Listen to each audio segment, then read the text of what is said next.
Hello everyone, how are you doing? This is MD Tech here with another quick tutorial. In today's tutorial, I'm going to show you guys how to resolve if your audio service is not running on your Windows 10 computer. So this should hopefully be a pretty straightforward process here, guys. And without further ado, let's go ahead and jump straight into it. So we're going to start off by opening up the Start menu, type in Device Manager.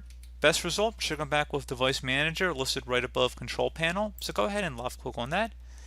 You want to go down and select underneath Sound, Video, and Game Controllers. You want to go double click on that. And then whatever your audio device is here, go ahead and right click on it. And if it says Enable Device, go ahead and just check mark that. If you right clicked on it and it said Disable Device, don't click on it. But if it says Enable Device, you want to go ahead and select that. And then once you're done with that, close out of here and then see if that has resolved the problem.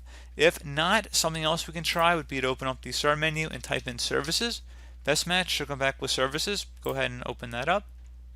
And you want to scroll down to get to the Windows Audio service and double click on it. You want to set startup type to automatic and then select apply. And if service status is stopped, go ahead and select start. And once that's done, go ahead and select OK. Hopefully at this point it should be working again.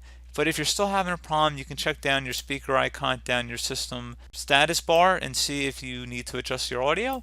And then also make sure your physical speakers are turned on and plugged in properly. So that's pretty much it, guys. Do hope I was able to help you out, and I do look forward to catching you all in the next tutorial. Goodbye.